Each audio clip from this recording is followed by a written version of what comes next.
তো বন্ধুরা, আজকের গল্পটি একদম অন্যরকম। তো গল্পটি শুনে দেখো, সবারই ভালো লাগবে। আর হ্যাঁ, যারা এখন চ্যানেলটিকে সাবস্ক্রাইব করোনি তারা কিন্তু অবশ্যই চ্যানেলটিকে সাবস্ক্রাইব করে দিও, আর ভিডিওটা দেখার পর একটি করে লাইক করে দিও। তাহলে চলুন ভিডিওটি শুরু করা যাক। আমি রাহুল মা বাবার সাথে একটি ছোট্ট শহরে থাকি। ছোট থেকেই বড় হয়েছি, সেখানেই বেড়ে ওঠা, পড়াশোনা সব কিছু। তবে শহরে জন্ম নেওয়ার কারণে মনে হয় জীবনে অনেক কিছুই মিস করে ফেলেছি। বিশেষ করে সাঁতার কাটা, খোলা মাঠে দৌড়ানো, বৃষ্টি ভিজে নদীতে ঝাঁপ দেওয়া, নির্জন রাতে ঝিঝি পোকার ডাক শোনা, ছাড়াও আরও কত কি। তবে অনেক দিন পর গ্রামে এলাম। এটা আর নানার বাড়ি। আব্বুর ইচ্ছে ছিল গ্রামে বিয়ে করার। তাছাড়া শুনেছি শহরের ছেলে পেলে গ্রামের সব থেকে সুন্দর মেয়েটাকে বিয়ে করা যায়। সে সূত্রে আমার বাবা গ্রামে বিয়ে করেছেন। মাশাআল্লাহ, আমার মা খুবই সুন্দরী একজন মহিলা, যাকে দেখলে এখনও কচি থেকে বুড়ো সবার প্রেম জেগে ওঠে। যাই হোক, গ্রামের কাহিনীতে ফিরি। আগে বলেছি, শহরে থাকার কারণে অনেক কিছুই মিস করেছি জীবন থেকে। তার ভিতর একটা সাঁতার কাটা। আমি এখন এত বড় জোয়ান একটা ছেলে, কিন্তু তাও সাঁতার পারি না। জানিয়ে গ্রামের সবাই হাসাহাসি করতো, আর তাদের হাসি ঠাট্টা দেখে আমার শরীর গরম হয়ে যেত। আর এটা আমার মামাতো বোন মিলি দেখতে পায়। তার ভীষণ খারাপ লেগে যায় যে আমি সাঁতার পারি না। তাই সে আমাকে দূরে ডেকে নিয়ে বলে, রাহুল, তুমি টেনশন করো না, সাঁতার শেখা এটা খুবই সহজ একটা কাজ। আমি তোমাকে একদিনে সাঁতার শিখিয়ে দেব।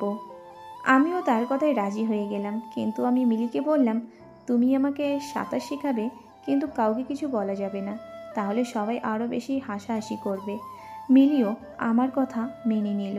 তার সিদ্ধান্ত হলো আজ দুপুরবেলা আমার বাড়ি থেকে বেশ দূরে একটা পুকুরে, যেখানে মাছ চাষ করা হয়, মিলি আমাকে ওই পুকুরেই সাঁতার শেখাবে। ওই পুকুরে শেখানোর একটাই কারণ, ওখানে কেউ যায় না, সবাই বাড়ির পুকুরেই গোসল করে। তাই মিলি আমাকে বলল রেডি হয়ে থাকতে। আমিও মিলির কথা মতো দুপুর না হতেই রেডি হতে চলে গেলাম। আর মনে মনে সিদ্ধান্ত নিলাম, যে করেই হোক আজ সাঁতার শিখব। তাই পুরনো কালো টি শার্ট আর হাফ প্যান্ট পরলাম। আয়নায় দেখলাম শান্ত হয়ে আছে, হালকা উপরে উঠে এসেছে। থাক ভেবে একটা তোয়ালে আর পানির বোতল ব্যাগে নিয়ে বেরিয়ে পড়লাম। দুপুর হতেই মিলিকে সাথে নিয়ে বেরিয়ে গেলাম ওই পুকুরের উদ্দেশ্যে। আমি আর মিলি চুপচাপ পুকুরের দিকে এগিয়ে গেলাম। পুকুরের পাশে পৌঁছে দেখি পানিটা ঝকঝকে নীলছে, হালকা ঢেউ খেলছে, বাতাসে একটা তীব্র গন্ধ ভেসে আসছে। আমি তোয়ালেটা পাশে রেখে পানির কাছে গেলাম। পা ডুবিয়ে দেখলাম ঠান্ডা পানি পায়ে লাগতেই শরীরে একটা শিহরণ বয়ে গেল। তখনই মিলি এক লাফ দিয়ে পুকুরে নেমে গেল আর আমাকে নামার জন্য ইশারা দিল। তাও আমার অনেক ভয় লাগছিল, কিন্তু তখনই মনে পড়ল আমি তো সাথে করে কোনো তোয়ালে আনি নাই, গোসলের পর চেঞ্জ করব কিভাবে।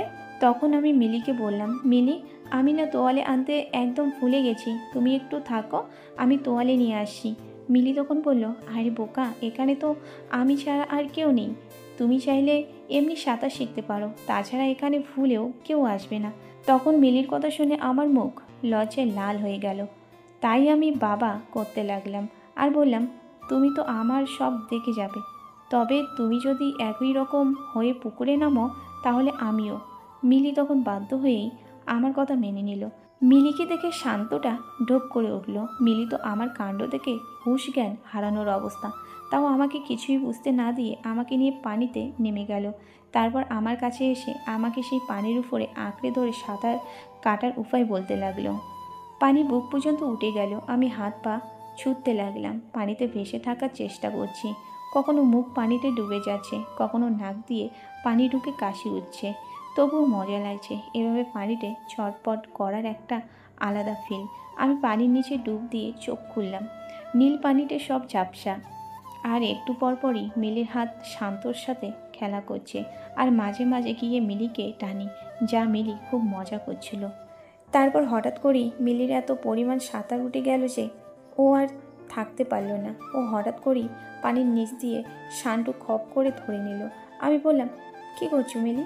মিলি বলল, কেন, ভালো লাগছে না? এই বলে সে পানির মধ্যেই আমাকে জড়িয়ে ধরল, বলল, ভালো করে সাঁতার শেখাবো তোমায়।